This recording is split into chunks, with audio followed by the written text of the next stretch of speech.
the future's ours to write if we learn to read between the lines. Hi guys, Paul Seils here from another episode of Between the Lines. Today joining us is Malcolm Roberts, Natalie Davis and Hugh Carter, Policy Advisor for One Nation. Thanks for joining us. Thank you for having us. Congratulations, re-elected third term. Thank you. Yeah, 3 elections I've been elected into the Senate. Yeah, well done. Congratulations. Well, I want to thank the people of Queensland and Australia. Although people outside Queensland don't vote, they have a big impact. So yes. Yeah, I think it signals that we've been pretty effective in serving the people. Thank you. Natalie Davis. Hello. Hey, not successful this election, unfortunately. Not this election. Very close. Yeah, we did get very close. We did get very, very close. We almost made it to two-party preferred. Yes. We're still waiting for the final figures from AEC to come out regarding just how close that was, but it sounded like it was about 1,500 votes away from at least coming second. So the preferences do make a difference, and that's probably the big takeaway from the election.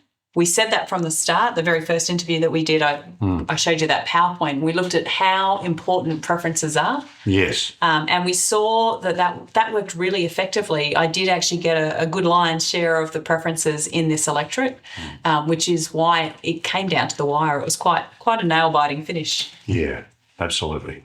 And Hugh, thanks for joining us as well. My pleasure. In relation to policy advisory and that sort of thing, and we want to refer to you particularly when we're having conversations around the Biosecurity Act, etc. I guess what's next moving forward, given that a lot of the people in the community, particularly for the freedom and conviction parties, did experience a lot of infighting in the final days of the election period. We experienced it. We were targeted. Yes. Can you say a bit more about that? Yes, sure, Paul. It was very disappointing because we reached out to all the minor parties, and we were preference low down by some of them. We also were the target of just about every other minor party because for some reason, Paul, they couldn't see getting votes off the Liberal Party or Labor Party as their goal. We could, so we went for the Liberal Party and Labor Party. Natalie did that, I did that, everyone in One Nation did that, but the other minor parties thought they'd attack One Nation. So this was a wonderful election from our perspective. We increased our senators from 2 to 4, we doubled. Yes. We increased our vote nationally and in Queensland as a percentage, we did that really well. We also used to being targeted by the Labor Party, having lots of lies told about us. Labor Party was quiet on us. They realise we've arrived and it gets dangerous for them to target us now. There are so many people who are in favour of us. The Liberal Party worked with us, not for the same goals. We haven't got the same policies. We're mortal enemies when it comes to policies. But at least they could see there was benefit in working together. And the very disappointing thing was that the results were spectacular, wonderful. We're the only party, apart from the Labor Party, that increased its number of MPs in the Parliament. But the disappointment was the way the minor parties, particularly some of them that were very loud about working together, did the complete opposite. And they'd even backstab each other, and they'd certainly backstab us. So that was very disappointing. Yeah, well, we're the only party now that's capable. This was the case before the election. We're now entrenched as the only party that's capable of getting more senators in more states. We've got senators now from 3 states, 4 senators total. We've got senators next cab off the rank in the other 3 states. Yes. So talking about backstabbing, so Senator Gerard Rennick publicly tweeted a message to the effect that One Nation is controlled opposition. Never had a branch. Pauline never goes to estimates. Rarely attends the chamber, and they have done more damage than good to the cause. I mean, it doesn't get more blatant than that. Well, that's yet another falsity because Pauline does more work than most parliamentarians by far. You don't actually see all of her work in the Parliament. She does an effective job while she's there, but you see it outside Parliament and the hours she spends going around listening. She's one of the best listeners in the country. I try to mirror myself on her. But she's fabulous to work for. She does a lot of work. As I said, she's one of the hardest working politicians in the country, and she's bloody effective. If she gets you in her sights, look out. Yeah. So no. So the less mentioned about him, the better, because he was found out during the campaign that someone asked him, "You're out to kill One Nation," and he said yes. So that's all you need to know. Yes. That's what he's doing there. He's killing one nation. Yeah, it was a little bit drastic moving forward. And then you talk about the preferential system or voting system. Here we have another prime minister with 34% of the vote. People are going, how can someone lead a party or lead a country with only 34% of the vote under a... there's a lot of people that are resigned in the political process, feeling that they put a lot of work into support and that sort of thing. There's actually very good news in that, Paul, because Labor got 34% of the votes cast in the House of Reps. Liberals got about 31% of the votes cast. But if you look at the low turnout, I think only about 83% of voters actually voted or voted properly. So that means if you take 83% of 34, it gives you under 30, gives you about 28%. So 28% of eligible voters voted for the Labor Party. It's about 26% of eligible voters voted for the Liberal Party. That's barely a quarter. Yeah. Neither of them even come close to a third of the eligible voters.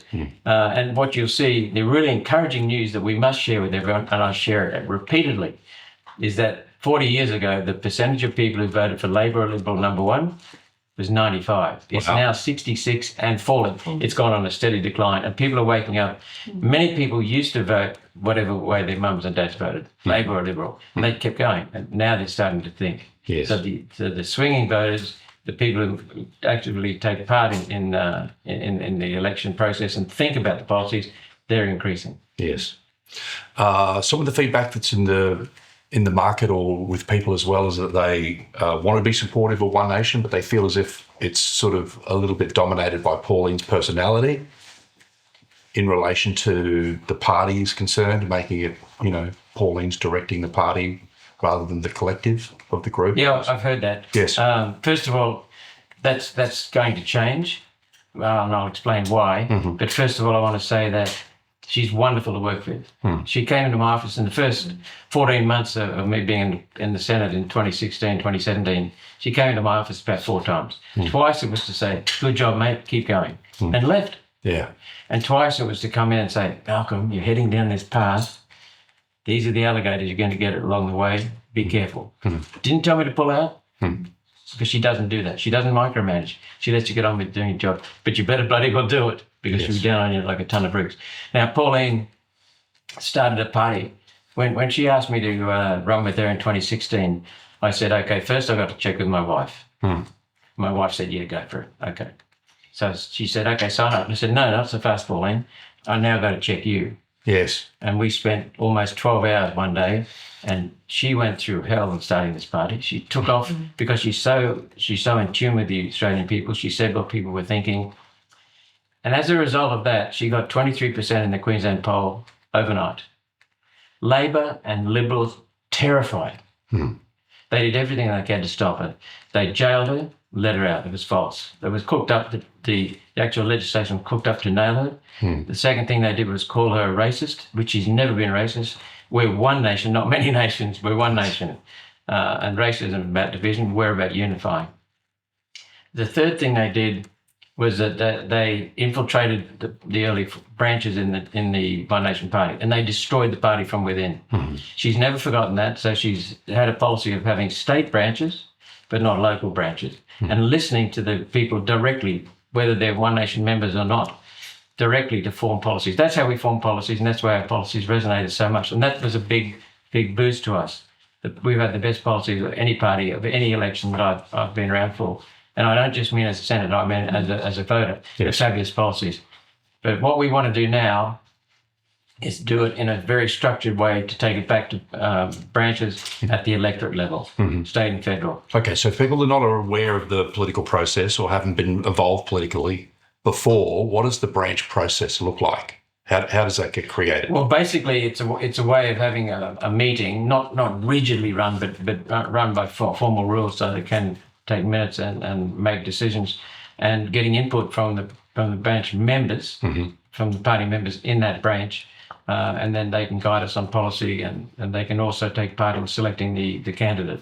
So what you'll notice, and Natalie knows that's not the way the Labor Party and Liberal Party do it, because in the Liberal Party they have branch conferences, then they move some of those motions at state level, then they have state conferences, and then they have national conferences. But the thing that's said very, very clearly is the state and federal members do not have to comply with those policies. So they're branches in name, but not in substance. They're not giving people an input into their party. The parties, both Labor and Liberal, are controlled by backroom party power brokers. It's really a facade. Yeah. So they make it seem like people can come into these branches and contribute to policy development, which I was heavily involved in with the LNP for 10 years. And you were with us. Just that it wasn't a structured system. You That's just right. told us I like these things. And what I saw was actually we jumped on those issues. So for those that are thinking that Pauline runs the entire show and it's a Pauline show, it's not. I've heard her say publicly that she does not tell her MPs what to do. I can verify that. So, So it's not like the Liberal it's an Party where they appearance. go, do not have an opinion about abortion. No. No. She and I differ on euthanasia. She and I agree on abortion. I'm probably, well, not probably, I am stronger on abortion than Pauline, but Pauline agrees with abortion up to 13 weeks. Yes. But I do know that there was a directive that was given at the Liberal Party about what people can and cannot comment on. you can't even speak about it. Yes. You can't even raise it in the state parliament this term. Yeah. But with Pauline and me, we have a party meeting in Canberra. Hugh attends that as one of my advisors. We have about, 8 people in the room? And Pauline sometimes just says, we discussed various bills that are coming up, and usually it's the advisors that take the lead in the discussion. Sometimes Pauline say, I think we should support this. And if anyone in the room, not just me as a senator, but anyone in the room says, I disagree with you, she'll just say, why? And they'll tell her. And she'll say, that makes more sense than mine. Okay, we'll go with yours. But she only voices that. She takes the decision of the whole collective team at the meeting. Yeah. So she's wonderful to work with. Very good delegator. Very good. Let you loose. Yes. And she'll come and tell you if she disagrees. She'll come and thank you if she likes it. She's wonderful to work with. Yeah. So you've done a lot of great work that I'd like to acknowledge you for as well in relation to what you've done in relation to what people are considering, what's the interface with what's happening with the World Economic Forum, the WHO. Don't get whiffed. Yes. The cash ban. You were successful with the $10,000 cash ban. For a lot of people who don't know, I'm out about talking to people about it all the time as well. A lot of people didn't realise that they wanted to make it a criminal offence to be paid or to pay more than $10,000 worth of cash as a criminal offence. You also were instrumental last year in organising rallies around Australia, bringing awareness to the digital identity agenda. Yeah, we lost that argument, but we got defeated by the Greens, the Labor Party and the Liberal Party. But we won the misinformation and disinformation bill. We crewed that. We got that. We had 12 months lead time on that, so we really knocked that out of the park. We got the people of Australia on board. Right. So 2 senators have stopped so many things in that Senate. Yeah. So talking about the mis and disinformation bill. Censorship bill. It's the censorship bill. Yeah. That is due for implementation towards the end of this year? No, It Right. got knocked out. Okay. It got knocked out because all of those, I call them a suite of control bills. The one in Queensland, you're thinking, maybe. Yes. South So, Australia? no, the Respect at Work bill. Well, That it's was the all one sort that of got getting pushed through. collapsed into one. And they were both very similar, really. In Mis and the intent. disinformation bill, and then there's the anti-Semitism laws as well, which is... The hate crimes bill. Right. Yeah. So there's a suite of bills that Morrison either introduced to the Parliament, like 3 of the 5, or the other 2 he worked on. The Labor Party then came in and implemented them. We opposed all of them because they're all about control. Digital identity, misinformation, disinformation bill, under 16 internet ban, which means you've got to verify your identity if you're over 16. The identity, which is everyone, right? Yeah. correct. So everyone has to do it. So the identity verification bill, which is about biometrics, use of your biometrics. The last of the 5 is a central bank digital currency. Okay, so we exposed all of them. No one knew about the central bank digital currency until I asked questions and sent estimates. So the point is that they're both working on that together, Labor and Liberal. Yes. And sometimes the Labor Party... The Uni Party. The Uni Party, that's right. We coined that term. In some of the Labor Party in the last session of Parliament, the last term of Parliament, at over 220 guillotines. That's gagging the debate. No debate. And the Liberals sometimes voted with them on gagging debate. Yeah. So the Liberals and Labor Party are working together, but then they pretend to argue. So Okay. So the thing that we need to address as well, and Natalie and I touched on it when we did our podcast pre-election, and that's where people had their concerns, or they couldn't understand what happened, why One Nation voted for the anti-Semitism bill. Or abstained, I should say correctly. Abstained. Much more accurate. yeah, hate crimes bill.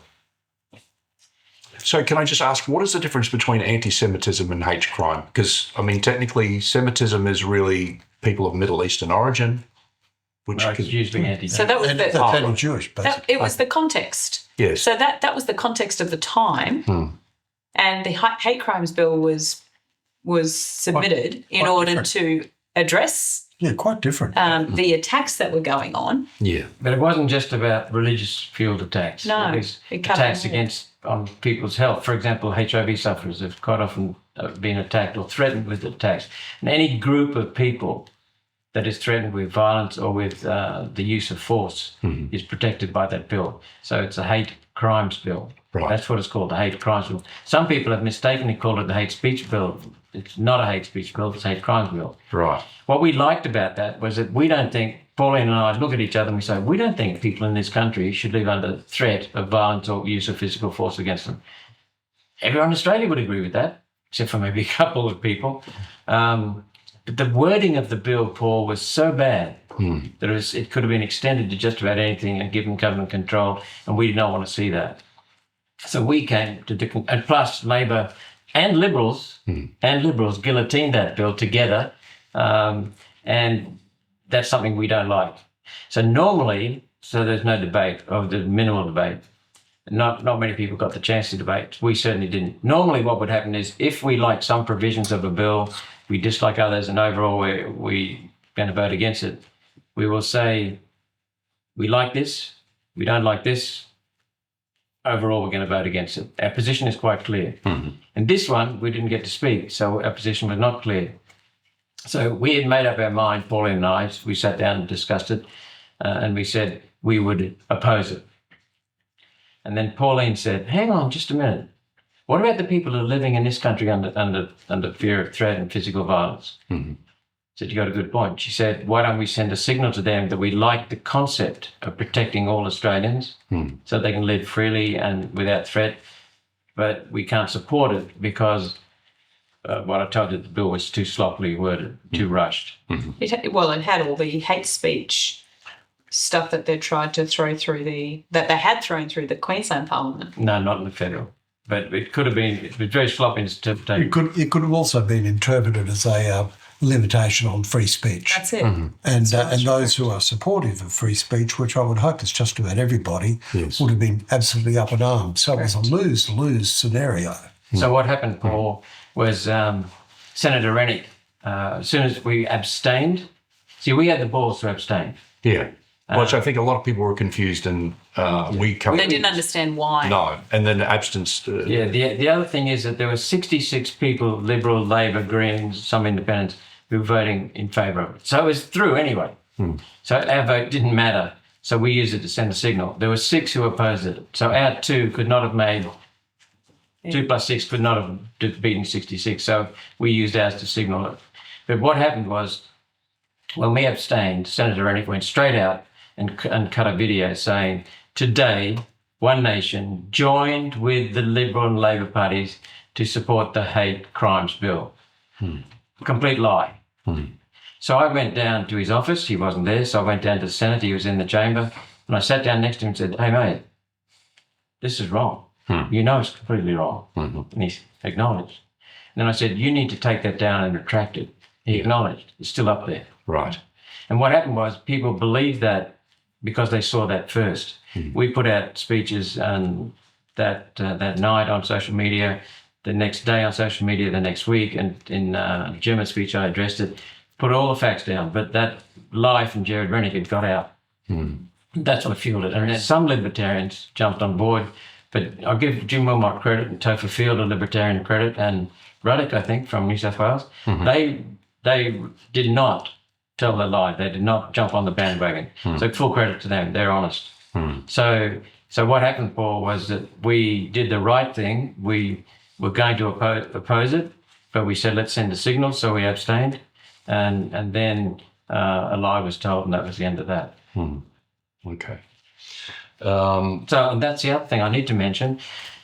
We're the first party to put forward a motion in the Senate wanting to enshrine the freedom of speech as a provision in our Constitution. So we were the only party, one other party, minor parties, Ralph Babette's, followed on our coattails. But that's what we want to do, put a referendum to the people so they decide on whether or not freedom of speech becomes a right within the Constitution. So we've been very strong supporters of freedom of speech. And Senator Rennick's lie was just that, a lie. I think that's the thing as well in relation to hate crimes, really the definition of what really constitutes a hate crime. And it was pretty sloppy too. Yeah. And it's like being clear on what the boundaries of what hate crimes are, having an opinion or posting something on social media that's considered anti-Semitic, or people that are opposing what's happening in Gaza at the moment, for example, can that be considered to be a hate crime if you're in opposition? There's a difference between use of force and a threat, simply saying something. I could say I don't like tall people. Yes. But if tall people were a group that was identified within the law, I can say I don't like tall people. I think tall people are dishonest, whatever. But if I say I'm going to kill tall people, right, or I'm going to threaten tall people, then I cut me off. If they were one of those particular groups identified in the legislation, because the legislation picks up people of faith, religion, where they come from, whether they have a disability, whether they have a particular political view. Those were all actually identified in that crime legislation dealing with hate. But it's basically But it wasn't just words; it had to be a threat of physical force. So you can say I dislike people of a certain religion. That's fine. You're entitled to decide. But if I say I'm going to kill or I'm going to persecute those people, then that's something wrong. like that. Right. And I think most Australians would agree with that. Yeah, for sure. I think the thing is that came to light as well subsequently after some of those events that happened with the graffiti and et cetera and the caravan of explosives and that sort of thing. It came out after the fact that it was actually a lot of that was mis and disinformation and that they had the police officers that were investigating that matter sort of sign off on non-disclosure agreements and that sort of thing as well. So, Yep. yeah. And that tells you what the government's capable of, both Liberal and Labor. When we look at the homicides that have occurred as a result of the COVID injections, That's right. they're homicides. They're tens of thousands of homicides that were willful, complicit in being caused. Absolutely. So let's talk about that and touch on it really quickly as well in relation to COVID and what we're dealing with as far as the World Health Organization is concerned. And here we have Penny Wong and Mark Butler making all the representations about Australia's commitment to the pandemic treaty and that sort of thing moving forward. So the question really now is, I mean, the last 3 years have gone really quick. The next 3 years moving forward are going to go quick. What's next in relation to what we're concerned about, potentially what we might be facing, particularly in relation to and I know what your policies are because I've heard you speak on numerous occasions, but what can we do? What can people on grassroots level, what can their community branches, et cetera, do in relation to moving forward with what we're dealing with? In Singapore, they've made it a criminal offence to be unvaccinated if there's another pandemic breakout. So I guess what we're concerned about is like, what can we do? What is, as the One Nation senators moving forward, in interacting with what's happening post-COVID, but moving forward, if we do experience what Bill Gates calls another pandemic or number 2. So Singapore, while I disagree totally with what Singapore's done, Singapore gives us a reassurance in a way that it's up to the nation. Bugger the World Health Organization. Who cares what they come up with? It's up to the nation. Now, let's go back to understand the World Health Organization's Pandemic Treaty and International Health Regulations modification amendments. Mm-hmm. In April 2022, I released a video after considerable checking by one of my very competent staff, and we released a video saying that this pandemic treaty was abhorrent, and the amendments to the International Health Regulations could not be condoned. So we stirred that up, and that video went to Europe. It went all over the world. So I'm not going to take full credit for turning that World Health Organization decision around, because the African bloc said, we've had enough of Big Pharma killing us in experiments in Africa. That's what they're doing. Yeah. So the African bloc, I think about 40 of them, said, go to hell. And the World Health Organization, the advisor who advised me to oppose it, also said, he also knows the Constitution very well. And so he said, there's no way it'll get up, because it's not just a simple majority. It's got to be a consensus. So an overwhelming majority. So the World Health Organization failed in its first attempt to get the changes in the pandemic, to get the pandemic treaty and the amendments up to the International Health Regulations. And so it had to water them down. And it watered them down so much they're basically unchanged. No, I'm serious. Right. They're basically unchanged. Words like must have been changed to should or could. So it's no longer compulsory. So what this exercise, and the same advisor, he's been watching the World Health Organization change this all the way through, not only in the build-up to April 2022, but in the watering down since then. And he said, mate, this is not a problem at all. And people recognise that. We've still got some fearmongers saying it is a problem, but it's not. The changes are just cosmetic to say the World Health Organization can save face.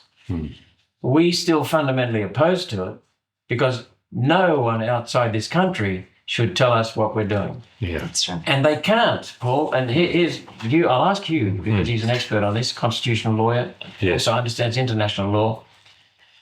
Even if the World Health Organization brought in something that's hidden, it is not law in this country until the Parliament passes it.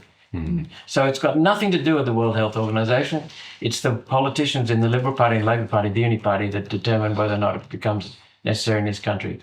And that's why Singapore, they've done it in their country, but we're not doing it in our country, because even though we've agreed to it, we don't have to do it. Can you explain that? Yeah, Malcolm, you're absolutely right. I don't really need to add much more, but we can sign up to international agreements, treaties, those sorts of things, but they don't become enforceable in Australian domestic law until Australian legislation is passed that mirrors that. And without that legislation, and it goes beyond just merely ratifying or agreeing with what was done, it's unenforceable in Australia. Yeah. So the other thing I'd mention, Paul, is that in 2016, when I did my first speech in the Senate, I called for Australia to exit the United Nations. Get the hell out of the joint. It's a crooked, corrupt, criminal, wasteful, extravagant entity that is just a mouthpiece for the globalists. I also called in 2020 for exiting the United Nations World Health Organization, because it caused the COVID to escape China. It enabled that to happen. It suppressed the defences against that. It is a grossly incompetent organisation. It's a criminal entity. It is a front for Big Pharma. It's a front for getting more injections sold. And I won't go into all the details, but it's a vehicle for that. So the World Health Organization is headlined or headed up by a terrorist, a former terrorist. I mean, this is not the sort of people who we should be taking advice from. No. And we've said that very, very clearly. And so it's important to understand to get the hell out of the United Nations. Yeah. So the question is, why are we?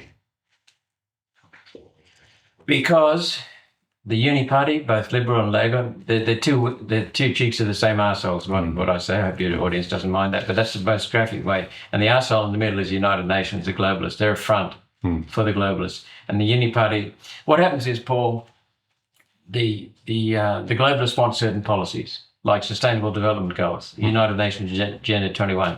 The Greens introduced them. Or now Agenda 2030. 2030, same thing, just a modified version. Okay. So the Greens introduced them, and then the Labor Party says, "Oh, we're losing votes to the to the Greens, so we'll adopt those policies. And then the Liberal Party says, oh, we're losing votes to the Labor Party and the Greens, let's adopt them. That's how you got UN net zero. Mm-hmm. All three of them have that. We're the only ones that oppose UN net zero.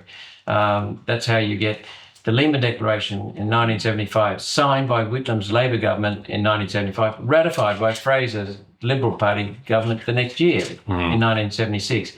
That was basically shipping all of our manufacturing offshore, decimating us, making us dependent. The 1992 Rio Declaration, Agenda 21, which the Liberal Party, and Pauline Hanson was the first MP to call that out federally. And everyone said, oh, no, it's nothing. They later admitted it is something. And the Liberal Party and John Howard in particular enforced that or implemented it. So both of them conspired together with the Agenda 21, handing over more of the controls over all aspects of our life. Every aspect of our life is controlled by Sustainable Development Goals. United Nations climate change agenda is one of them. And the third one is the biosecurity, which is about stealing property rights. Yep. So then we've got the UN Paris Agreement, we've got the UN Kyoto Protocol. A lot of these agreements are just purely vehicles for the globalist policy to have more control and more wealth transfer. Everything is about two things. One was wealth transfer and the other one is control. And so now that's what we're facing with the United Nations. And some of the Liberal Party and some of the Labor Party are aware of this, but the majority are just sleeping. Yes. They don't know what I'm talking about right now, but they're voting for implementing it, but they don't realise who's driving it. So that's the background to it. Okay, so let's talk about the Biosecurity Act. So from what I understand in my research in the Biosecurity Act... State or federal? I'm guessing federal. Yeah. But let's talk about... Fire ants are under state. Okay, we'll move on to... There's an overlap. Okay, we'll move into the federal, or we'll move into the fire ant conversation shortly. But let's first talk about the implementation of the COVID regulation. So Jane Halton was involved with the simulation for the Event 201. She's got her fingers in lots of things. She has a finger in a lot of pies, which is interesting, and that she's resurfaced again recently as well. Whereabouts? Just in the media with what's happening and the murmurs of the pandemic resurfacing and the new branding and the new strains. And so enacted under the Biosecurity Act, which I understand was created, and Hugh might correct me here, in 2015 and then amended in 2017, where Jane Halton was liaising with the chief health officers in Australia and giving the instructions on a state-by-state basis. But how did we come to get a Biosecurity Act that was meant to produce the agricultural industry? To get in agricultural. Yeah, meant to protect the agricultural. Yeah, you said produce. Oh, sorry, I meant protect. These things don't help production.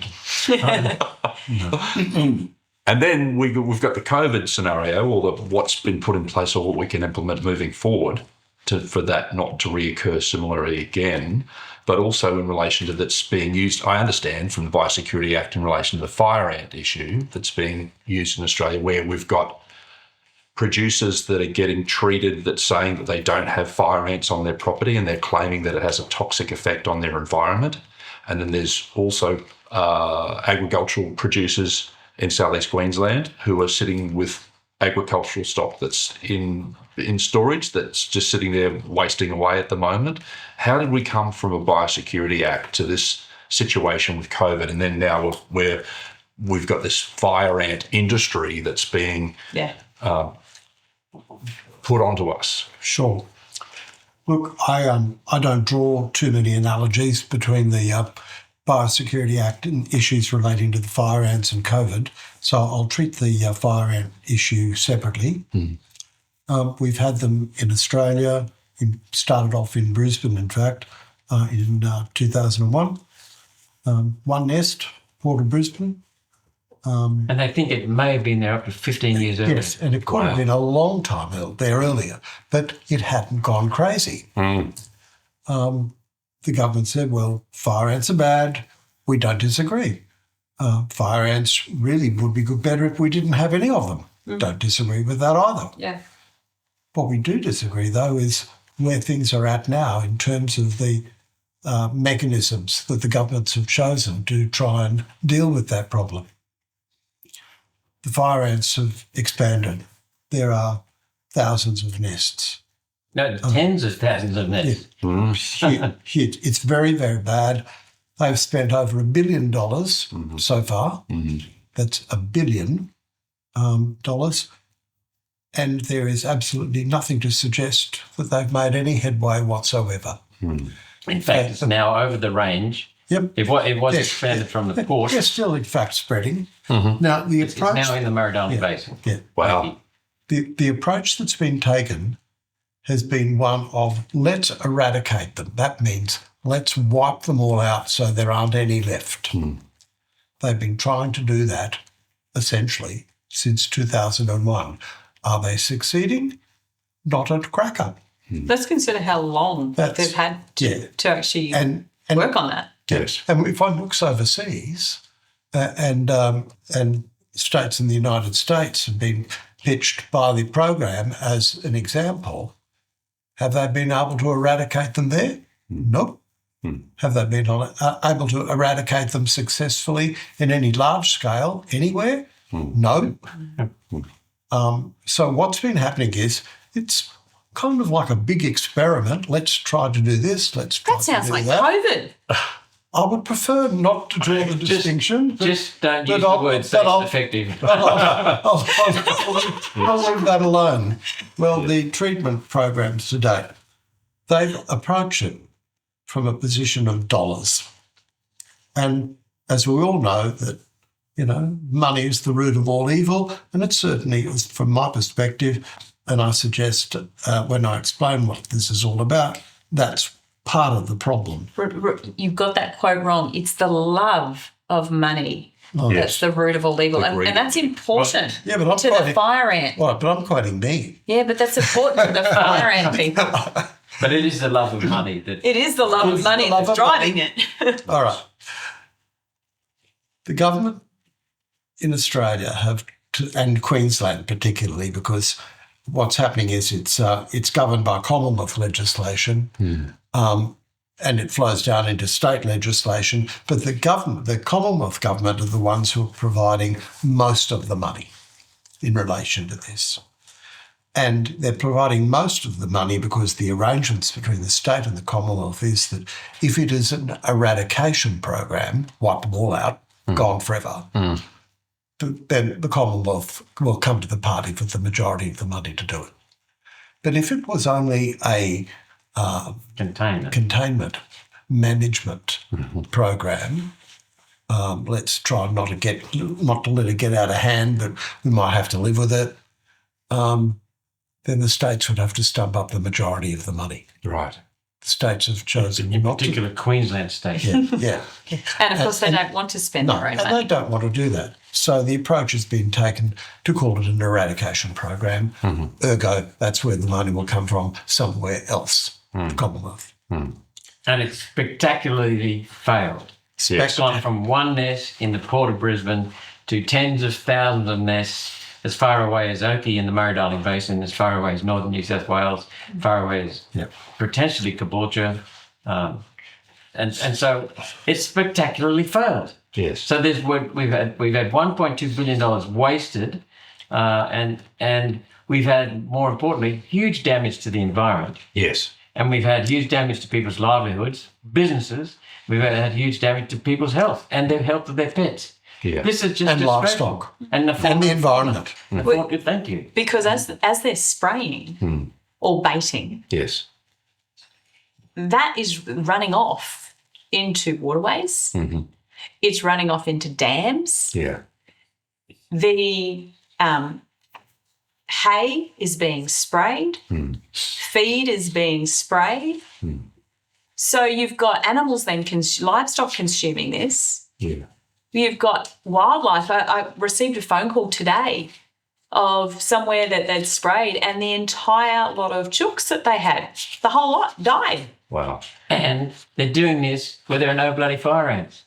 And they're doing this, and they're not doing it in places where the hay is still being banned from sale. Even if there were fire ants, we've got to look at... That's right. We've got to look at this balance of risk. What is the risk to harm? Yep. Of harm Risk-benefit ratio. The risk, that's exactly right, the risk-benefit ratio. And what we're seeing is that we've got people making decisions that are not experts in the field. We've got people that have no relationship to these farms. Yeah. We've got people that are just, they're actually tricking people. There was, we're talking about Trevor Hold, when people turned up, when people turned up to his place to help support him because they knew that he was going to be raided. It was their farms that they then, when the police and the teams actually had it queued up to be on their properties while they were distracted over here. Right. So they're actually watching when people are not home. You know, and I've had multiple phone calls. I know you have as well. Sarah, you know what happened with Sarah? Sarah has been active in this because she's genuinely concerned. She's never been in politics, to my knowledge, before. She's a smart woman. She's not an activist type, but she's out to protect her kids. That's what she's doing, and protecting her community. And that's what mothers should be doing, and fathers. So Sarah, I think the story is an accurate rendition. Sarah was approached twice by the Fire and Eradication Program officers to come on and bait her property. No.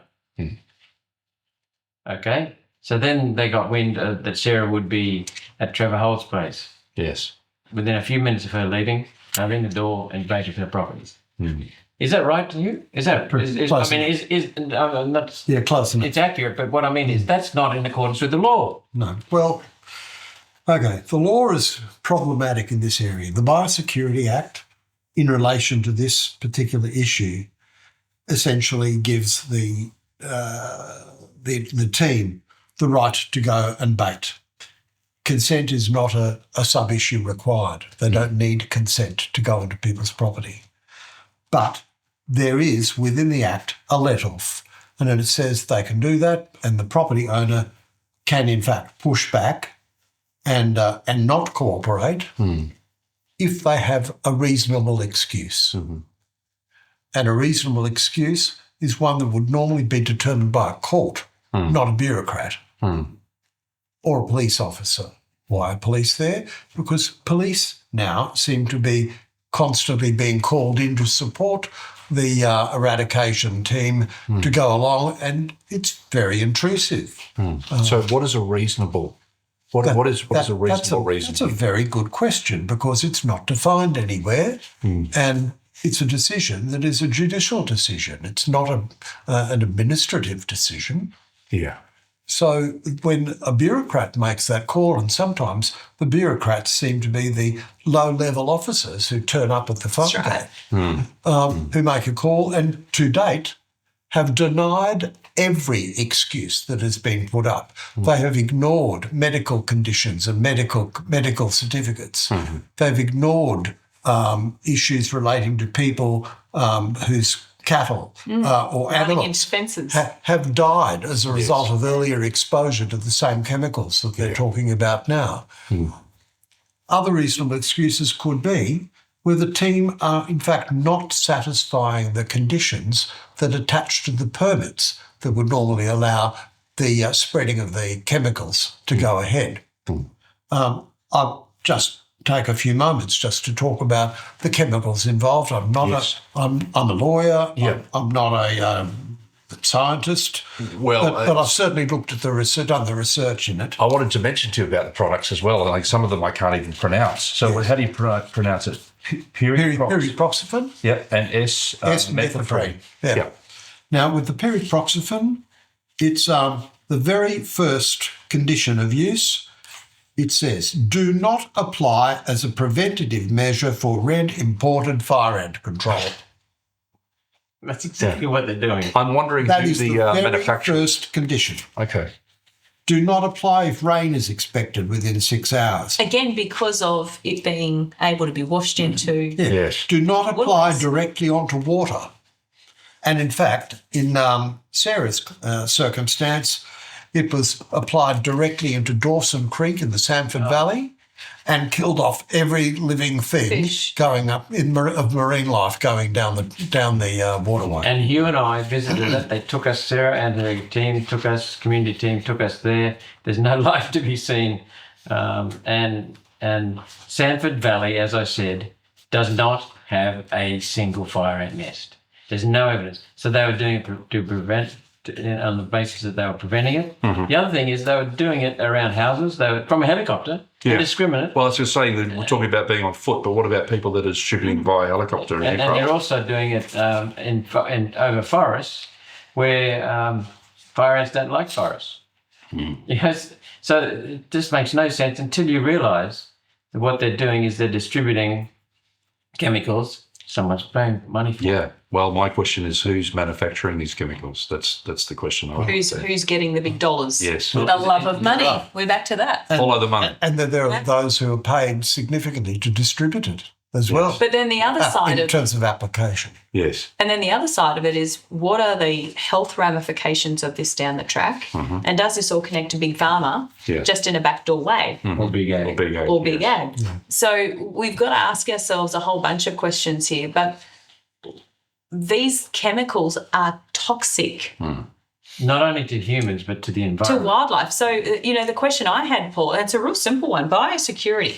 Bio means life. Yes. Meaning biosecurity, the Biosecurity Act is supposed to be securing life. I'd like to know whose life is being secured by the current program, Lifestyle. because wildlife isn't being protected. No. People are certainly not being protected. When you've got people, when you have these fire ant people turning up to people's places and they've got medical certificates saying that they are allergic to those chemicals, Yes. and they continue to push them out of the way and continue to spray and bait, and you've got people collapsing. I have someone that spoke to me personally. They collapsed. They begged the people to look at what they had. Yes. Again, it comes down to what Hugh's saying. Why is it that reasonable excuse, number one, is being ignored? Yes. But number two, why is it that we've got the ability for people to force their way onto a property at any time of the day or night, whether it's... And injure people in the process. And injure people in the process. Involved. How is this not criminal? Because, if you or I went down to if you and I went down to Hin's Dam and put poison into that, Oh, can you imagine? yep. Can you imagine? We'd be in jail in a heartbeat. Yeah. But yet we've got people currently doing that on the Gold Coast. They're baiting and spraying everywhere. That is going into Hin's Dam. That's our drinking water. Catchment area for drinking water. Hugh, are there any more conditions they're breaching? Well, there's I want to ask you a there's quite a question bit. about the breaches in a minute. Let's just finish off the this particular chemical, the pyriproxyfen. Look, there are limitations in relation to it being given in a treated area in relation to poultry. So if they're concerned about poultry and it killing poultry, what about all the native bird life that's nearby? Yeah. Oh, excuse me. But And we know that this is an insecticide, and we know that it works in an unusual way in dealing with reproduction. But the reality is, it doesn't work only on fire ants. What about the rest of the ecosystem? It'll kill all the native ants, and we now know that multiple beehives have been totally wiped out by anybody who has a beehive within Kui of this. The thousands of bees at a time, dead as a doornail. And of course, you affect the whole food supply then. Yeah. And birds. There are birds being now found having simply dropped dead from eating insects that had been affected by this baiting program. It's outrageous. It's criminal. And it's killing off everything with a scattergun approach. It's hopeless. And hang on, wait for it. It's not effective because it's now gone from the Port of Brisbane to Oakey in the Murray-Darling Basin, Yep. Port of Brisbane to northern New South Wales, Port of Brisbane throughout the Lockyer Valley. It's not effective, and it's dangerous, and it's health destroys human health and the environmental health, and causes economic disruption needlessly. It's How is it okay for anyone to have their property just invaded. Mm-hmm. It's an invasion. It's Yeah. it's not a fire. It's not a fire ant invasion. It's a bureaucratic invasion.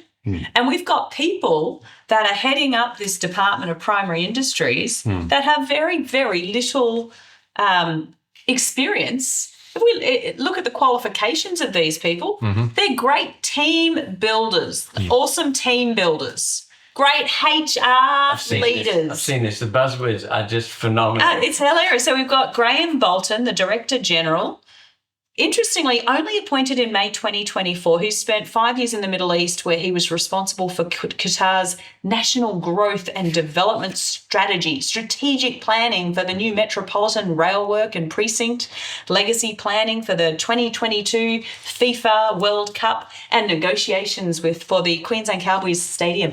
What an amazing person to be heading up our Department of Primary Industries. We've got Ash Bacon. Primary Industries or fire and eradication? Oh, he's part of this team. There's three of them. Fire and eradication team? Well, yeah, it all falls under this, yeah. So Ash Bacon is the acting Deputy Director General of Agriculture. Appointed Deputy General Director. It's a big, long word, isn't it? Of Agriculture. Again, only appointed in October 2024. He was the previous Executive Program Director for the National Fire Ant Eradication Program. So he ran this before? Yeah, so he is not innocent by any means. He has been around well and truly long enough that he is my go-to for why on earth this program has failed so miserably and yet is promoted. Go figure. So if you do poorly at your job, you get promoted. Well, hang on. Does that if someone, we haven't got the details, facts, so we can't make accusations. Okay. All right. But Natalie, if the program has failed so much, but it's made some people wealthy, yes, then what is the objective of the program? That's right. They're big questions. And so if he's been promoted, which one is he pushing? Right. That's spot on. So he's the previous executive program director who has led his team to implement a new approach to fire ant management in Australia to protect against this destructive pest, which, as we know, has been annoying, but far less destructive than what the fire ant eradication team have been. Paul, it's important to understand that the people who are opposing the fire ant eradication programs want to get rid of fire ants. Yes. They are aching to help. They volunteered to help. Yeah. The farmers do not want fire ants on their property. Right. They're trying to help. Why are they opposing these guys? Because these guys are not doing the right thing. Yeah.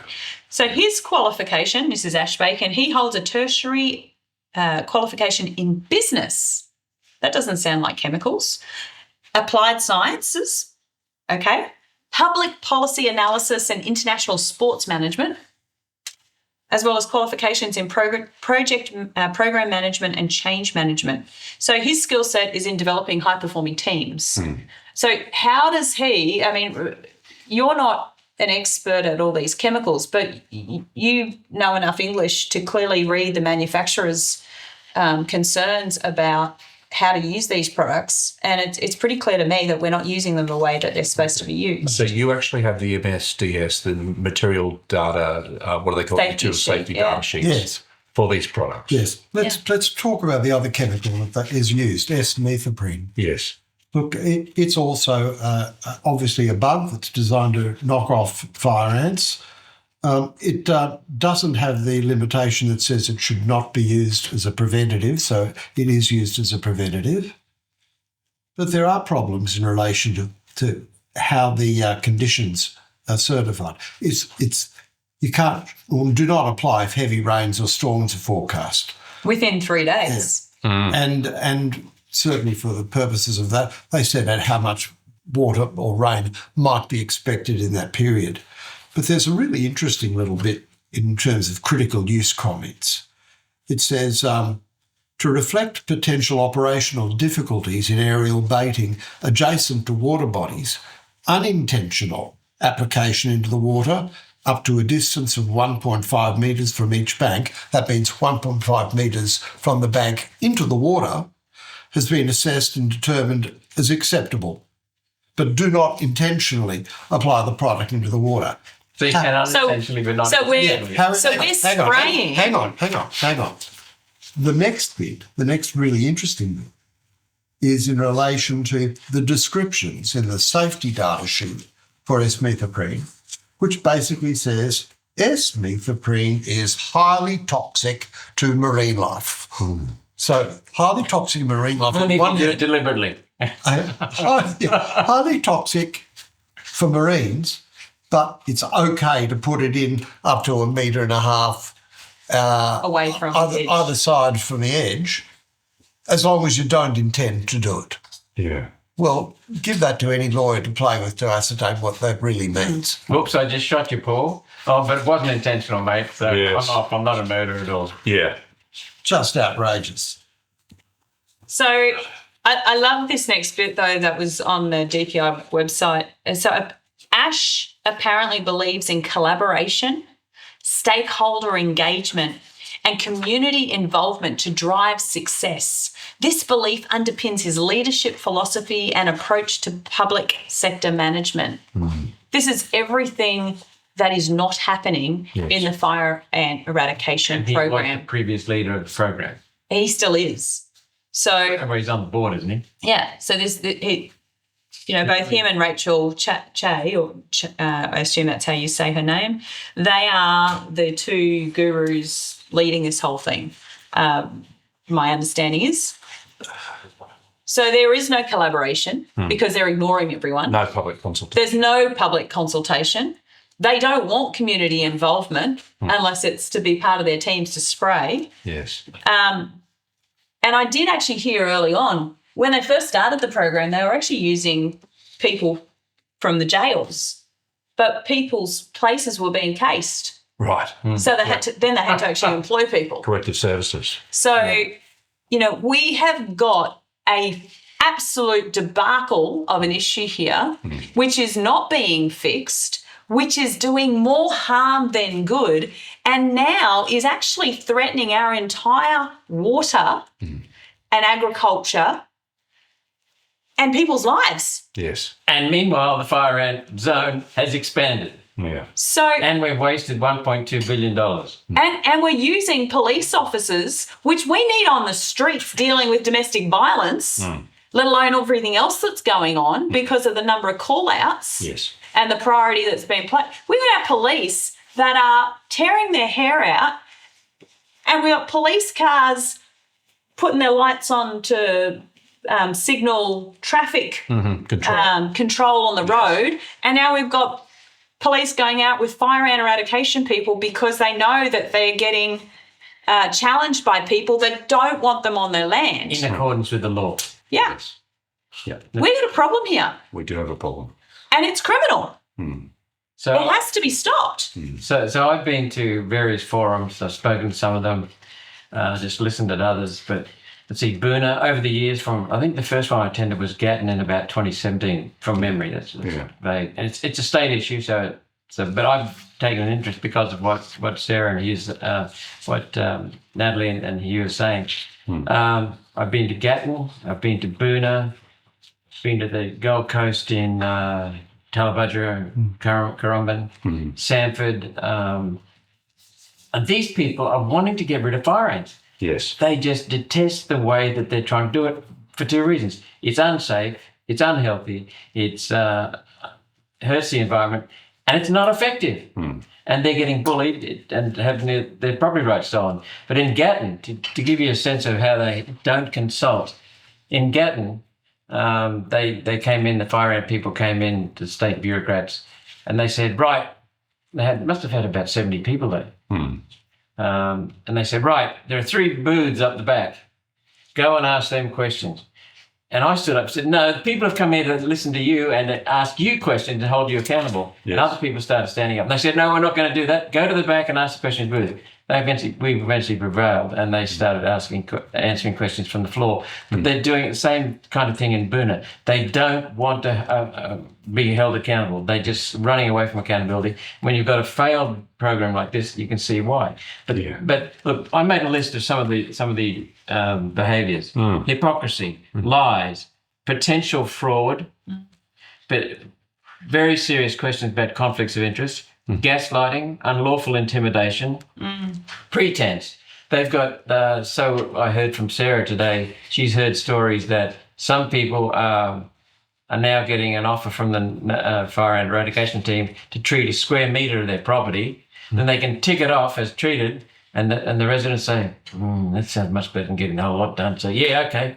Yeah, so that's going on, according to Sarah. We've got one woman who's begging, an elderly woman, begging to protect her sheep. So she goes around and she pours petrol and diesel down the fire ant holes, nets, and sets light to it. This is an elderly woman, but they won't come and help her. Yeah. She's asking them for help, and they won't help her. But they go to other places where there are no fire ants, and they blow the cash. So what I think it's about, what they're targeting is not ants. Yeah. They're targeting Farms. cash. Yes. They're targeting cash that must be proportional to the amount of insecticide they use and the distribution. You hire a helicopter, that you get a cut on that. You know, this is what it's about. It's about money, and it's about invading property rights. Yeah. And the other behaviours. Let's see just what I got here. Damage to humans. Yeah, the aim is not eradication. That's clear. You watch people, what they do and not what they say. Yes. The aim is not eradication, it's money. And just in case, like a lot of your viewers may be unaware of the impact on the farms. You know, there is one farmer, one single farmer. He's lost $700,000 already and he does not have a single fire ant on his property. Yeah. Yep. But because he's a hay farmer, because of the restrictions in place for where he's allowed to take his hay, because he's not allowed to take it over the border now, because of the loss of market is massive. And he is one of a multitude of farmers who are being affected.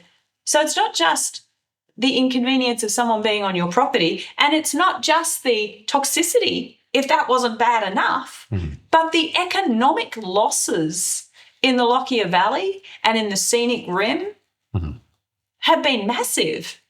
That's $700,000. How does a farmer? Yeah. You know, what if someone decided they were going to take your wage and take that much out? And the other thing that's important, while the fire ant eradication program is breaching conditions from the manufacturer on the insecticides, the people who are standing up against it are getting the data and doing their bloody homework. Yeah. These guys are now very well informed. We've got Trevor Hold, who's done research from overseas. Tens of thousands. He's invested $30,000 on a machine that treats them with hot water. It's proven to be successful in Florida and in the United States. And he is chemical free. Now, these farmers are saying, let us have something like that and we'll do it for you. We'll help you with it. It'll save you money. It'll cost the taxpayers less money. They're saying no. They want to spread toxic chemicals instead. This is not about eradication. This is about money. Yeah. And just in case people on the Gold Coast or other places think, oh, well, that's just a farming issue, I got an email yesterday from someone saying that they live in Springbrook on the mountain, and they said it's a World Heritage National Park. The fire ant eradication team are now spraying over Hinns Dam, that's Gold Coast drinking water, and over the nature areas and at the bottom of Pine Creek Road. So she currently drives to somewhere else to go, I won't say where, to actually access some bore water because she doesn't take it out of the taps. Yes. She said if the fire ant eradication team start using a helicopter and are spraying on foot, this is going to damage the clean water that is running down the mountain and into this area, the Tallabudgera Valley, which is below Springbrook. If the spring water gets poisoned, their businesses are also going to be, all the businesses down there that provide water are also going to be affected, let alone all the wildlife that goes with all that biodiversity. Do you have any more on that? I wanted to ask a question in relation to this because I've had the question that'll be in people's minds now about what they can do it moving forward. I have had conversations with barristers, etc. There is something as well, Hugh, that under law called the precautionary principle, where people that are carrying out an act or a service or the burden of proof is on them that they need to provide the evidence that it's not toxic, that there's no impact. Surely there's got to be something to do, because I think the people and the constituents across the community are feeling very helpless in relation to this agenda, this narrative, this... Oh, they're feeling angry, hopeless, helpless, overwhelmed. They want simple truth. They want simple, direct answers. They want to be heard, and they want, above all, the firing program to actually be effective. They want to have a say on how to treat what they need to on their properties. They want to be heard. Yes. You know, there isn't a one. If the solution was as simple as the fire ant team make it, it would have been dealt with by now. It's not that simple. And we've got a whole bunch of rules and regulations that have been put in play. Well, actually, I disagree with you to some extent, Natalie. In One Nation, we can freely disagree. It's public, because we both improve when we disagree. But the farmers want the fire ants eradicated. They want a clean environment because it's their superannuation. That's right. Is their farm. Yes. They want their kids and families to be healthy. They want their farm animals to be healthy. They want the produce to be healthy. That's what they're trying to protect themselves and their properties and their customers from toxic chemicals. They've got solutions that work, proven overseas, and Trevor's proving them here. They're just not allowed to use them. What we're saying is, instead of trying to intimidate people, residents and farmers into submission, wouldn't it be far cheaper and easier if you actually just helped them and gave them their property rights back and said, okay, you've got to be held accountable for your property. We'll come in and check. And then we could even give you a certificate, certify your property as free, and then you can get back to producing what you do. And that's One Nation's that's a win-win, and it's a much, much cheaper and fairer system and a much more effective. I mean, if you get a farmer and you try and bulldoze him, or you try and get a housewife and try and bulldoze her, good luck. But if you get them and you actually support them through workshops and support them through education, and you support them with advice, then they're on your side. Yeah. It costs much less. This is just absolutely, not only is it failed, not only is it unsafe, not only is it ineffective, it's bloody stupid. It's highly disrespectful, and it's stealing, invading of property rights for no good reason. Yeah. And I've spoken, These are fundamentals in our society. I've spoken to some people that are quite happy to bait.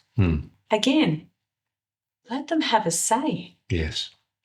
Why are we not allowing people? Why are we so fearful about allowing people to have skin in the game? It's their farm. Yeah. Well, I think whether we moved on from the COVID era where people were getting told it's safe. We haven't moved on. No, we haven't. We're chasing that. We want compensation for everyone. Yes. Not just for the COVID injection injuries and the COVID injection deaths, but for people who are carelessly impacted by the limitations, the restrictions, the lockdowns, which are not based on science at all. And that's now starting to be in the public domain now from premiers in this country, as well as governors and presidents overseas. We want to chase treatment. We want to get people, the bureaucrats, to admit there's a problem, because until that, the tens of thousands of people who are crippled and severely injured and can't work properly won't get treatment. Yeah. And we also want the restoration of basic freedoms, basic human rights, and the medical rights and systems that we had where doctors and patients had privacy in their dealings. Well, where you had that's been screwed down even further, though. So we haven't finished this. We are not letting it go until we get those things. Right. Compensation. Yeah. So what's been in the way? Why are they not acknowledging what's happened in relation to the adverse reactions, the injuries, the financial restrictions, etc.? People are like, oh, we've moved on. Well, a lot of the public have not moved on. Not able to. The bureaucrats are like, we've moved on. The bureaucrats, they're hoping moved on, But they're complicit, Paul. Yes. And some of this is malfeasance on the part of bureaucrats. Some of it is willful complicity and homicide. So this, if they were to admit this, then they'd be culpable. Yes. That's my belief as to why they're not admitting it, because the evidence is incredibly clear and strong. It's overwhelming. That's why, and most of these bureaucrats are not killers, deliberate killers. Most bureaucrats, there's an old saying, I've forgotten who came up with it, but why attribute malice when stupidity suffices? What I say is, why attribute malice when stupidity and gutlessness suffice? We've got a classic example here of groupthink, and we just need one or two. The whole of COVID was based upon a fraud. Yes. The whole of COVID was based upon an engineered virus and an engineered vaccine that is designed to hurt people. That's abundantly clear. It's now recognised. Some people recognise it in 2020, but it's now abundantly clear. I didn't believe it until I actually talked to the doctors who have got the hard proof, the scientific papers. This COVID virus was engineered to damage people and to kill people. And so that's why we're chasing it. That's why they're not admitting. Well, not only the amount of people that are experiencing in turbo cancers, autoimmune diseases, it's just all gone up. Yeah. Heart problems, immune system problems, Alzheimer's, brain function, brain fog. There are so many diseases, diabetes, gut problems. They're just multiplicity. Pfizer alone had something like 12 pages, one item after the other. Not bullet points, 12 pages. Thousands of after effects. Did anyone hear about that? No. Wow. Were doctors allowed to tell people? No. If they did, they'd lose their job, lose their registration. That's the level of control we've come to in this country. No, and even the little paperwork in the vaccine box was blank. Where were the 12 pages of that in the box? Close to a vaccine box. Me neither. I wouldn't know. Yeah. No, Well, I've the heard little that. Yeah, I know. data sheet was completely blank. Yeah, Yes. that's right. No, I've heard that. Okay.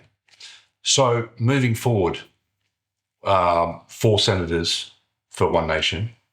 What's the pathway moving forward in relation to strategy? What's possible? I think that's all the issues that we're dealing with at the moment. We need to sort of address that as we're moving along and hold those people accountable. What's next in the future for One Nation moving forward? First of all, we want to meet the other 2 members of the team. I've met Tyrone from WA. I've never met Warwick from New South Wales, the new senators. We want to meet them. We'll be meeting them next week, I think. Okay. And then we'll develop some understanding of each other and what our priorities will be. My team has already got clear priorities. One is the climate fraud, which is driving energy fraud, which is destroying this country's basic infrastructure and ability to manufacture and ability to farm, pump water. That's the first thing. The second thing is COVID, getting compensation, getting justice. And then the third one is immigration and basically housing. We are potentially, Paul, the richest state in the world. Yeah. You understand? Yeah. We've got homeless people in Cairns, every major city in our state, major regional city. Cairns, Townsville, Mackay, Rockhampton, Gladstone, Maryborough, Bundaberg, Ipswich, Sunshine Coast, Gold Coast. People are moving out of the Sunshine Coast, I was told by a resident recently, because the homeless are coming in and they're driving up rents. So we've got people in Gympie in a concrete parking lot, about 10 of them, in tents there for privacy. Yeah. I mean, why Gympie? Because that's the furthest you can go on a 50-cent ticket. So, and what we're talking about here, Paul, we're talking about record homelessness, and we're talking not just about hobos. Yes. We're talking about families as well, working mothers and fathers who have to go home at night and see if their kids are still in the car. They sleep in the car. Where do they go to the toilet? Where do they have a shower? Then we got councils coming around tearing up their tents. Where do they go? And locking bathrooms at night. And the whole thing is driven by Anthony. It started with John Howard. He's the first one who doubled immigration and ramped it up and caused big Australia. But every Prime Minister since then has increased immigration. And Albanese has made a record of it. He's doubled what Morrison brought in. We had 1.9 million people on temporary resident visas in this country before COVID. It's now up to 2.9. 2.9 million people. That's 10% on temporary resident visas. And so what we need to do is deport the 75,000 who are here illegally. Yes. You know, John Howard stood there and said, we'll turn back the boats. Great, turn back a few thousand people. And that was necessary to establish their borders and their sovereignty. But he brought in hundreds of thousands through planes. That's what people don't realise. Yep. We have, and Anthony Albanese is perpetuating the huge immigration because, Paul, we've been in a per capita recession for 2 years now. Per capita recession. The way that you stop that turning into a recession and so Albanese and Chalmers will not be tagged as the Prime Minister and the Treasurer who were there when they had a recession in Australia, is you flood the joint with immigrants, boost your gross domestic product, but it's short-term fix. You got housing problems, you got crime problems, you got infrastructure problems. They just don't care. We've talked about this so often in the Senate, the homelessness, the tragic insecurity of people and the mental health conditions, talking to people, talking to men especially, they want to provide for their families, and here they are, they're living in a tent, or they're living in a car through no fault of their own. Yeah. And it's the fault entirely of Anthony Albanese and Jim Chalmers just trying to avoid a proper recession. Yes. But, you know, then you also look at mothers and fathers, both parents have to work these days because of the tax system and because of the when you bring in so many migrants, you suppress wage growth, and then you've got a cost of living crisis, which is driven by energy. Every major problem in this country comes out of Parliament House, Canberra. Every major problem. The funding for fire ants, because they've conned into an eradication program, comes from Canberra. These bastards down there are destroying this country before people's eyes. I can't put it any more bluntly than that. And you and I are funding it. Yeah. Because the money that they're using is borrowed, but we're the ones that this is why our taxes keep going up and up and up across every level of government. It's because they need to fund more and more stuff. Yes. You know, I posted on my Facebook account the other day, you know, there's everything that, what is it? I should have brought it up. Nothing's free, basically. Someone's paying for everything. Yeah. And that's something I've noticed in the Senate particularly. The people that come to me and say, can you help us with this or help us with that? They're fighting the government using their own money as volunteers. Right. They're sometimes forsaking income, but they're using their own money to travel, own money for publicity, own money for media. It's costing them money to fight the government, who they're funding through the taxes. So it'd be like me funding you to steal money from me. And that's exactly what's going on. This country it needs a radical restoration of back to basics. You asked us what's the way forward. Yes. The way forward is to get back to basics in this country. And Pauline Hanson is wonderfully clear in her thinking. She hasn't got elaborate policies that come up, elaborate political ideologies that come up from some wanker in a university. What she does is says, Malcolm, is it in the public interest? Yes. Go. And what she also does is say, you've already gone. I didn't know you'd done it, because she lets us loose. Because she knows our job is to represent the people of Queensland and Australia. That's it, full stop. She's not my boss. You are. You are. You are. Them, you're my bosses. And she knows that.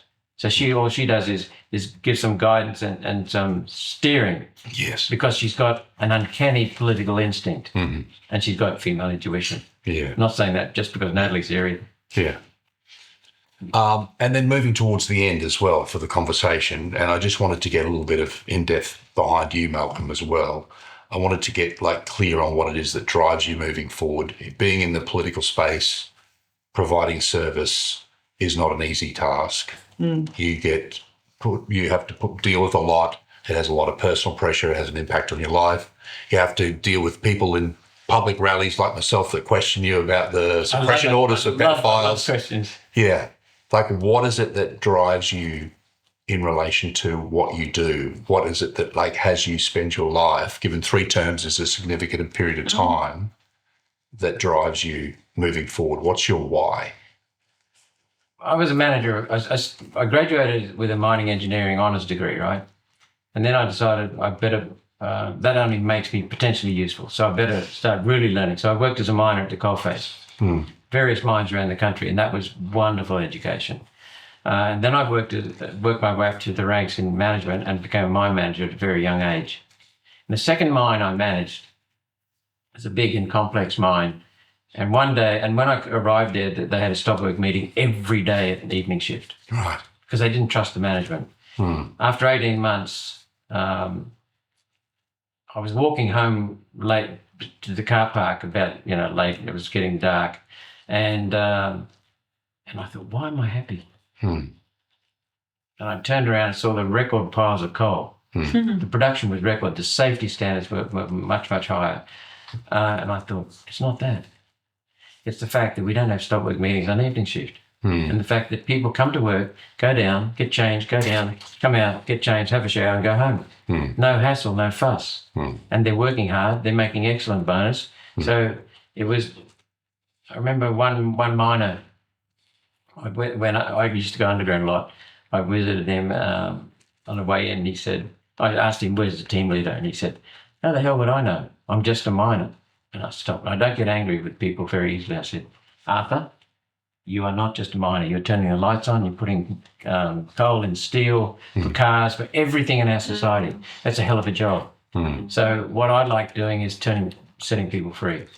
Because what the biggest thing that we are facing in this country is foreign takeover of our sovereignty and our governance. That's right. Yes. And what the biggest problem is, they're telling kids from this high onwards that humans are greedy, rapacious, uncaring, irresponsible, unkind, and just don't care. Nothing could be further from the truth. That's right. Humans care abundantly. We don't always get things right, but we do care. And so what I want to do is set people free. And if we have we're not a democracy at the moment. We're ruled by an ignorant Oligarchy. oligarchy. That'll do. So what I want to do is try and set our country free, because the top of our constitution, as Hugh will say, he's a constitutional lawyer, he's taught constitutional law. The top of our constitution is the people. And right now, the government is the top and the people are subservient to it. That should be swapped back. That's right. We've got to get people waking up. So what I want to do is wake people up. Great, thank you. You're welcome. And Thank you for this. This is part of it. Thank you. What I wanted to ask you about also is in relation to people who've got concerns about what's happening with the digital agenda, digital ID agenda. You did mention that before. Yep.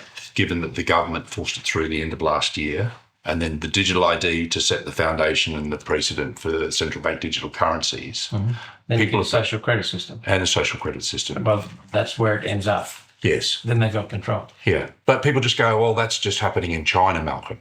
It's not just happening in China. In fact, I went to a I know, you know. Chamber of Commerce meeting not that long ago in Boona. Yes. And where council and the police were all talking about all the security cameras that council are going to be able to ask for a grant for money to be able to put up all the security camera footage. You know, so we already know that this is so much further down the pipeline than what the public are aware of. I mean, you only had to think about what happened while everyone was in lockdown. All of a sudden, our highways were completely covered in surveillance. Yes. Now they want to go into the actual areas themselves and put even more surveillance in. All under it's always under the guise of security, and so people have got to remember. Under the guise of safety or health. It's always under. I remember it was an LNP person minister that told me once that you can put any legislation through if you do it under the guise of education, health, or security. And what he said seems to be true. You can push almost anything through. And before that legislation is introduced, ramp up the fear. Yeah, Really well, that's it, because fear motivates everything. So, Yes. Of course, you can see why we don't have enough police employed, because if there's not enough police employed, then you've got more crime. And if there's more crime, people feel unsafe. And if people feel unsafe, then they're more willing to give up their rights. But you see, it's a sliding scale, because the more rights the more protection or security that you want, the less rights that you have. It's one way or the other. You either have more rights and there's less security, or there's more security and there's less rights. Yes. And so as a society, this is all building up because they want to be able to see you at every moment. Doesn't matter where you are. Yes. You know, I remember it was shortly after the lockdowns, and my daughter and I were driving from here to Bribie, and I said to Jess, get your phone, and I want you to use your timer. And I said, when I say go, start it, and when I say stop, stop it. And so I got her to start it, and we started counting. Within a 30-second period, I think it was, I counted 11 cameras. They're not speed cameras. These were... They call them safety cameras now. These were cameras following us within a 30-second period. So they want to be able to keep tabs of everyone. And, of course, with AI... Yes.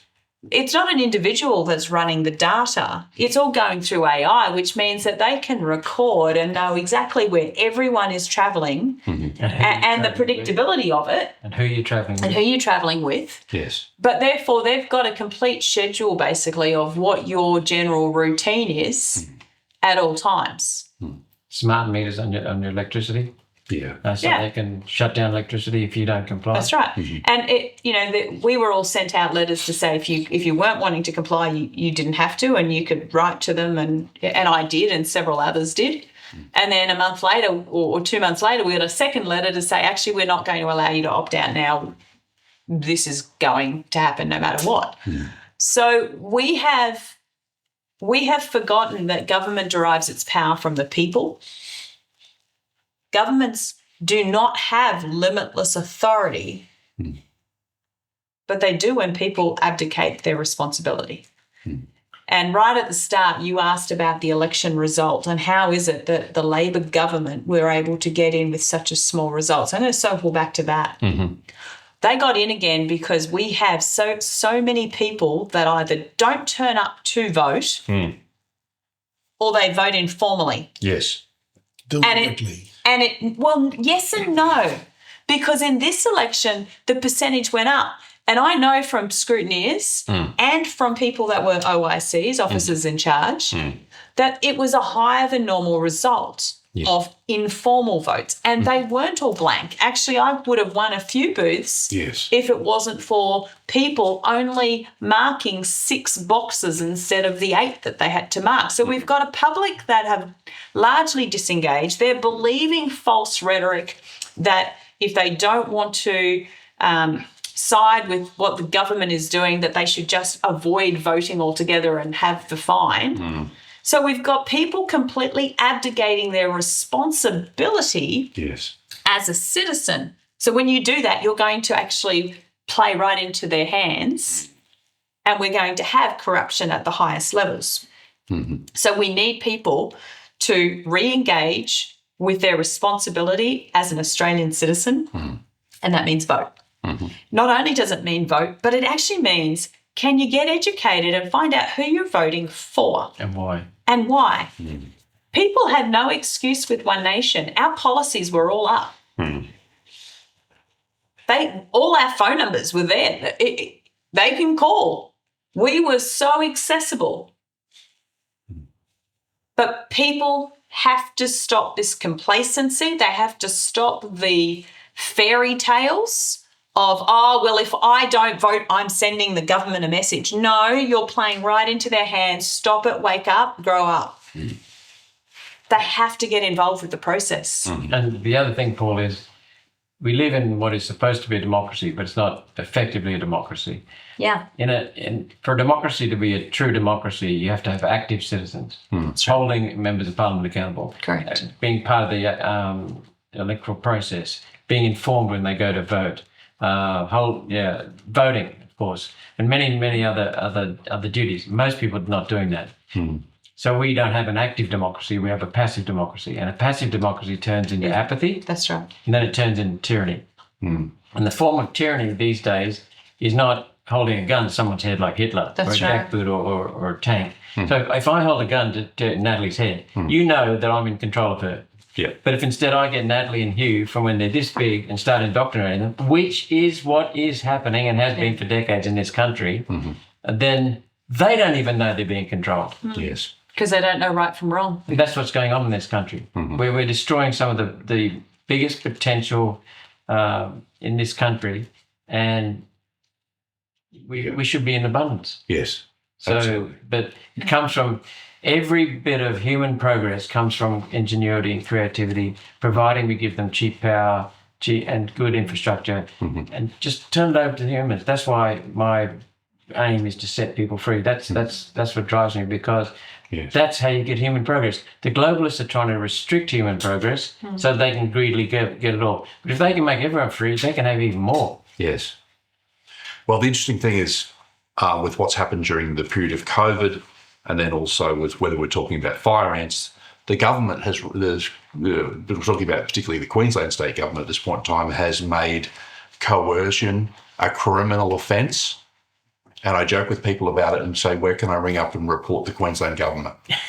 That's good advice. Yeah. So just in closing, I just want to see, Hugh, if you had any other final words that you wanted to add in contribution to what we've discussed here moving forward as a policy advisor for One Nation. All I can say is that the direction that One Nation is taking is healthy, it's logical, it's positive, and the results of the election are a clear indication that One Nation is not just a small micro party, it's a growing minor party, and it's growing and will be a more significant contributor to Australian political life over the next few years, and will continue to do so. Yeah. Can I give a rap to Natalie and Hugh, please? Because Natalie came up to me and said, there's so much heat about the agitation about the fire ants. And I said, yeah, I know, we've been helping people as much as we can. It's a state issue, not a federal issue. And Natalie said, we need a policy. And I said, Natalie, didn't you hear me? It's a state issue, not a federal issue. We need a policy. It's a state issue, not a federal. And she's got a lot of courage, and she's got a lot of determination and tenacity. And I said, I get your point. And we developed a policy very, very quickly, basically overnight, because we'd been working on this for so long. And Hugh took a marvellous major role in that, along with two other people in my office and Pauline's office, put it together and put it out there and got it in the hands of Sarah and Trevor and others. And then it's been refined since, but we'll continue refining it, because we're now realising that this fire ant problem, we should turn it around to harvest people's care for the environment, care for the fire ant eradication, rather than control them. So set them free, then you'll have more effective. Yeah. That comes down to the initiatives that Hugh and others in our offices put together. Wonderful. Natalie, any further words, any last minute words in relation to what we've covered today? Simply that it's not over, and I'm going to still continue fighting for the people of right. I'm not going away anywhere. This is my home, and if people want to continue contacting me, they certainly can, and I'm going to continue to do whatever I can in the meantime. I don't care about the fact that I wasn't elected this time round. I am still able to work with Malcolm and Pauline and the whole team to continue to put forward policy so that we can, again, be ready for the next round. We're going to be starting branches really soon, so hoping to kick that off next month. So people from the public can actually come and be part of the solution. They can actually come and be part of something that is going to make a difference to our community. Yes. And that's my heart. I want to see the Lockyer, the Scenic Rim, the Gold Coast and Logan, this entire state, but more importantly our nation. I want to see it prosper again. I want to see industries be able to prosper again. We have got so much potential. My goodness, Queensland, you mentioned Queensland's potential. Our potential as a nation is absolutely astronomical. Yep. we should not have poverty in this nation. No. We should be the nation that is helping other nations. We should not be the nation that is in $1 trillion of debt. Yeah. Or sending aid to Ukraine or... You know which country at the turn of the 19th century, which became the 20th century, which country had the highest per capita income? This one. Right. Wow. Do you know which country is the only country in the world in which the Constitution was voted on by the people before it was introduced? That's right. This one. Yeah. We've let go of the basics. Yeah. And that part of that basics is a Christian principles. The first paragraph, first sentence of our Constitution talks about Almighty God with clearly Christian inferences in it. Now, that doesn't mean, because Section 116 of the Constitution says you cannot force someone to take on a religion.